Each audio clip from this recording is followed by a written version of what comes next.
बिस्मिल्लाहिर्रहमानिर्रहीम। नाज़रीन, मैं हूं जावेद बलोच और उम्मीद है आप लोग खैरियत से होंगे। आज जुडिशल कमीशन का इंतहाई अहम इजलास हुआ। ये पहला इजलास था जिसमें सियासतदान भी शरीक हुए और जो जज साहबान हैं वो भी इसका हिस्सा थे। इस कमीशन ने आज 7 रुकनी आइनी बेंच का जो है फ़ैसला किया है और इस फैसला के बाद आइनी बेंच जो है वो तश्कील पा गया है, जो आइनी केसेस जो हैं वो सुनेगा। अब इसमें चीफ जस्टिस याहिया अफरीदी साहब समेत 5 जो मेंबरान थे, जिसमें जस्टिस मंसूर अली शाह साहब शामिल हैं, मुनीब अख्तर साहब शामिल हैं और शिबली फराज उमर अयूब साहब शामिल हैं। इन 5 मेंबरान ने मुखालफत की इस आइनी बेंच की और इस आइनी बेंच के सरबराह की। अमीनुद्दीन खान साहब को जो है बनाया गया इसका सरबराह। और इसके बाद सूरत हाल अब किस तरफ जा रही है, इस पर हम बात करने जा रहे हैं कि सामने साफ जाहिर है कि डिवीज़न जो है वो नज़र आ रही है कि 5 एक तरफ हैं, 7 एक तरफ हैं। और जब ये आइनी बेंच अपना काम शुरू करेंगे तो उस वक्त सूरत हाल क्या होगी। फिर इसके साथ हम बात करने जा रहे हैं कि अमेरिका में सदारती इंतखाबात चल रहे हैं और कौन बनेगा प्रेसिडेंट ऑफ अमेरिका और उसके पाकिस्तान पर असरात क्या मुरतब होंगे। क्या कैमला हैरिस होंगी या डोनाल्ड ट्रंप आएंगे। और ये जो कहा जा रहा है कि ट्रंप आगे तो शायद तहरीक इंसाफ के बानी चेयरमैन साहब के लिए कोई रिलीफ हो, कोई जो है वो उनकी रिहाई के लिए कोई मामलात आगे बढ़ें। क्या ऐसे हो सकता है, ऐसे पॉसिबल है कि अमेरिका पाकिस्तान को फोर्स करे कि वो जो है वो तहरीक इंसाफ के बानी चेयरमैन साहब को रिहा करें। इस पर बात करेंगे। और फिर एक और इस्लामाबाद में इंतहाई अहम डेवलपमेंट जो है वो शुरू हो चुकी है। 4 रोज़ा एक सालाना पायदार तरक्की के हवाले से कॉन्फ्रेंस गुज़श्ता रोज़ इस्लामाबाद में शुरू हुई, जिसमें मुख्तलिफ शख्सियात शरीक हो रही हैं और जो मौसमियाती तब्दीलियाँ हो रही हैं दुनिया में उस पर बातचीत की जा रही है। मुख्तलिफ मुल्कों से माहिरीन इसमें शरीक हैं, जिससे मंसूर अली शाह साहब जो है वो भी अपना खिताब करेंगे। प्रेसिडेंट पाकिस्तान भी जो है इसमें शरीक होंगे और इस बात का जायज़ा लिया जाएगा कि जो जैसे समोग है और बाकी चीज़ें पाकिस्तान भी सामना कर रहा है, दुनिया भी सामना कर रही है, इसका हल क्या है। मौजूद मौजूद होंगे रियासत अली आज़ाद साहब, रऊफ अता साहब सदर सुप्रीम कोर्ट बार और हाफिज एहसान अहमद साहब, उनसे बात करेंगे पहले सेगमेंट में। फिर हम बात करेंगे अमरीकी इंतखाबात पर। अमरीका में इंतखाबात हो रहे हैं, प्रेसिडेंट ट्रंप आएंगे या कैमला हैरिस आएंगी, इस पर बात होगी और इसके नताइज भी जो है वो आने वाले हैं, डिस्कस करेंगे। इसके बाद चलेंगे वाशिंगटन DC, उनसे वहाँ पे जो हमारे माहिरीन हैं उनसे बात हो गई। प्रेसिडेंट साहब, मैं पहले आपकी तरफ आऊँगा। सर रऊफ साहब, आप सर बताइएगा कि एक तो जुडिशल कमीशन का आज इंतहाई अहम इजलास था, पहला इजलास था, और उसमें आज जो डिवीज़न हुई, जो सिटिंग चीफ जस्टिस हैं याहिया अफरीदी साहब वो भी उसके मुखालिफ रहे, शिबली फराज साहब, उमर अयूब साहब तो खैर तहरीक इंसाफ से हैं, जस्टिस मंसूर अली शाह साहब भी मुखालिफ रहे। हालात सर किस तरफ जा रहे हैं इस डिवीज़न के बाद? आपको लगता है कि जो चीज़ें हैं वो स्मूथली चलेंगी? देखिए 26 बिस्मिल्लाहिर्रहमानिर्रहीम अल्लाहुम्मा सल्ली वसल्लम अला नबीना मोहम्मद 26वीं आइनी तरमीम जो बनने के बाद तो आइन का वो हिस्सा बन चुकी है। जी जी। तो आइन की रूह के मुताबिक इसका इजलास आज नहीं तो कल परसों कभी ना कभी होना था। तो इजलास आज हुआ और इजलास में फिर जुडिशल आइनी बेंच के सरबराह का चुनाव भी हुआ और इसमें भी आपके ज़हन में ये बात आ रही, चूँकि ये 5 और 7 के तनाज़ हुआ है तो शायद इसके कोई आने वाले वक्त में ये कुछ पैदा करे। मेरा ख्याल हमें अच्छाई की उम्मीद रखनी चाहिए। उम्मीद है कि जो चुनाव हो चुका है तो अच्छे फैसले आएंगे और अगर अपनी अच्छी साख अमीनुद्दीन खान साहब बरकरार रखना चाहते हैं तो उम्मीद है कि वो मेरिट पे भी फैसले करेंगे। तो मुझे उम्मीद यही है कि बेहतरी की तरफ मामला चलेंगे। तो अब क्या लगता क्या है सर कि जो अब आइनी बेंच बन गया है, इसकी वर्किंग भी शुरू हो जाएगी, तो जो मेन एक मकसद था कि जो पेंडिंग केसेस हैं उनको निपटाया जाए, तो समझते हैं कि रिलीफ मिलेगा अब लोगों को? मेरे ख्याल में यही है, चूँकि जो आइनी मामलात हैं, जब उसके लिए एक मखसूस बेंच आइनी बन चुका है तो वो मामलात इधर ट्रांसफ़र हो जाएंगे।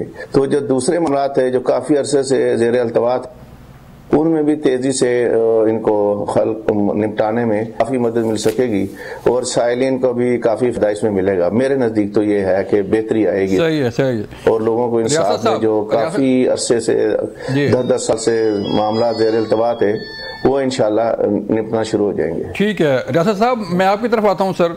एक तो सर पहला आज इजलास था, उसके बाद भी ये इजलास जो है वो तलब किया गया है जुडिशल कमीशन का।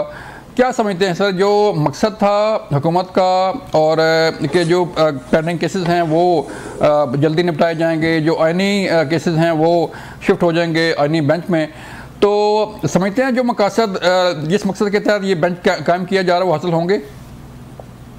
बिस्मिल्लाहिर्रहमानिर्रहीम। बलोच साहब, आपको पता है हमारा तो बड़ा एक कंसिस्टेंट व्यू और इस पे मौकफ रहा है कि हमने तो 26वीं तरमीम को कहा है कि ये बिल्कुल जो की गई है वो आइन और कानून के मुताबिक नहीं है, इसीलिए बहुत सारी पिटीशन सुप्रीम कोर्ट में फाइल हो चुकी हैं।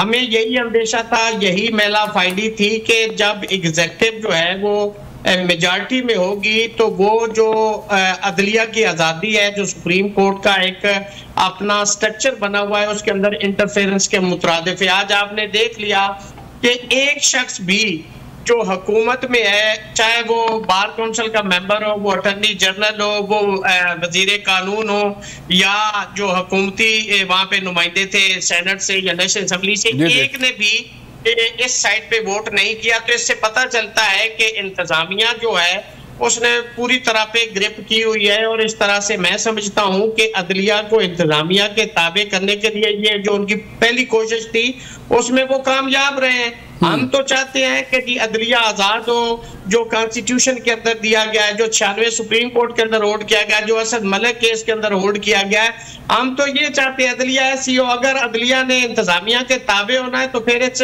मुल्क के अंदर जो इंसाफ मिलेगा वो आप भी देखेंगे, हम भी देखेंगे। और एक कठपुतली अदलिया जो है वो जो इंतजामिया है वो चाहती है और उसमें वो कामयाब रहे।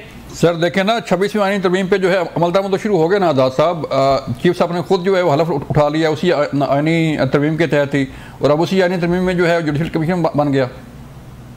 सर बलोच साहब, इसको चैलेंज कर दिया गया सुप्रीम कोर्ट में। अगर कल फुल कोर्ट इसको किसी स्टेज पे आके स्ट्राइक डाउन कर देती है तो ये सारा का सारा जो आपने ये सुपर स्ट्रक्चर बनाया इसका क्या स्टेटस होगा, कहाँ ये खड़ा होगा? बात ये नहीं है, हुकूमत आज पार्लियामेंट में बैठी है और पार्लियामेंट में उनकी मेजॉरिटी आप देखें कि कल कैसी लेजिस्लेशन हुई, ये भी आपके सामने।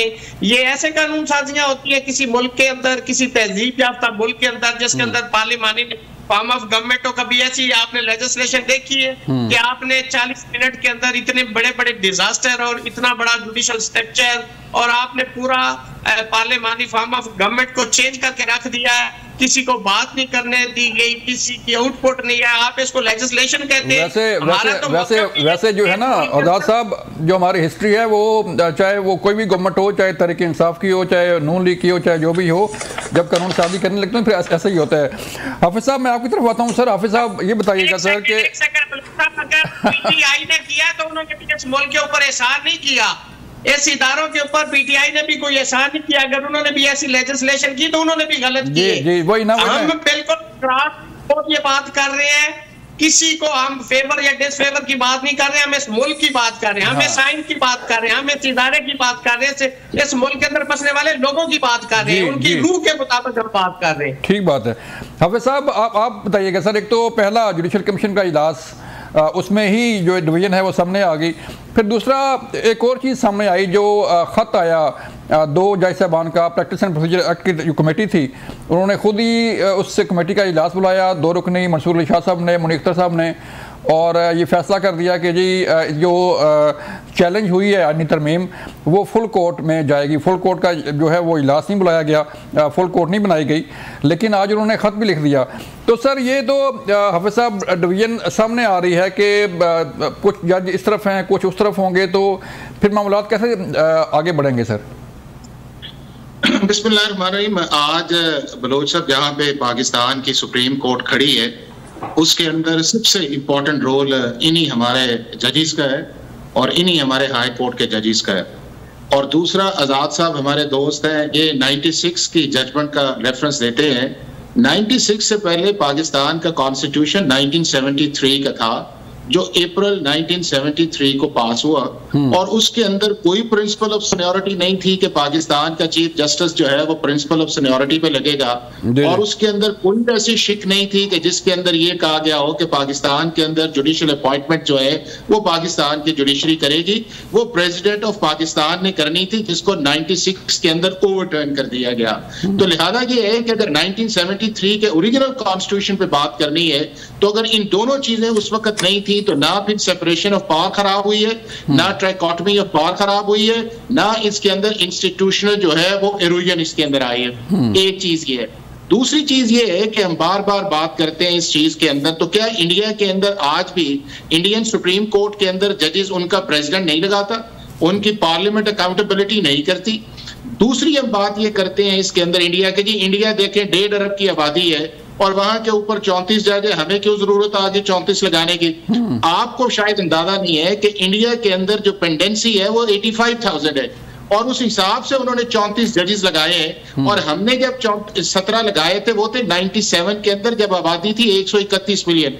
अब आपकी आबादी 250 मिलियन से ऊपर हो गई है, और आपको जजेस सुप्रीम कोर्ट के साथ साथ हाई कोर्ट और उसके बाद आपकी डिस्ट्रिक्ट कोर्ट्स में बढ़ाने चाहिए, और इसके अंदर किसी को ये नहीं होना चाहिए कि जी जजेस बढ़ाने से पाकिस्तान की अदलिया की साख जो है वो मुतासिर होती है। अब दूसरा जो आपने सवाल किया है वो ये किया है कि ये जो जुडिशियल कमीशन बना है या इसकी कॉम्पोजिशन या कॉन्स्टिट्यूशनल बेंचेस जो है, इसकी रिस्पॉन्सिबिलिटी जो है वो पीटीआई पे है।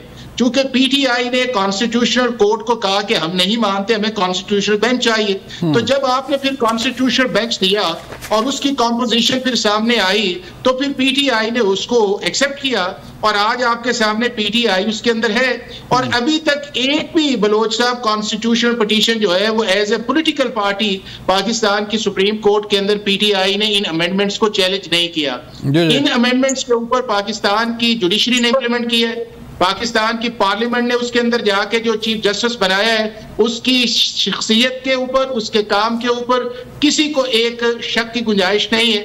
और उसके बाद ये है कि सारे के सारे उस प्रोसेस के अंदर हैं जो आपकी 26वीं आईनी तरमीम है, इसे थोड़ा सा चल देने दें, इसके अंदर जो प्रॉब्लम्स आएंगी उसको दोबारा एड्रेस करने की कोशिश की जाएगी। डेफिनेटली जुडिशरी भी करेगी, पार्लियामेंट भी करेगी, और अल्टीमेटली मैं आपको बताऊं कि आपको कॉन्स्टिट्यूशनल कोड ही की तरफ जाना पड़ेगा, क्योंकि यही वो आपका एक वे फॉरवर्ड है जिसको मौलाना फजलुर रहमान साहब ने भी एक्सेप्ट किया है, इन सारी पॉलिटिकल पार्टीज ने एक्सेप्ट किया है। चूंकि काजी फाइज ईसा एक इशू था तो उस इशू की वजह से ये सारी चीजें डाइवर्जेंट की तरफ वो तो हल हो गया सर। अब आपका वो लेटर जो है, लेटर में समझता हूं कि जस्टिस मंसूर साहब को, जस्टिस मुनीर साहब को ये लेटर नहीं डालना चाहिए। हाफिज साहब जरा मुझे ब्रेक लेना दें, मैं जब ब्रेक से वापस आता हूं फिर इसी पे बात करेंगे, ब्रेक के बाद।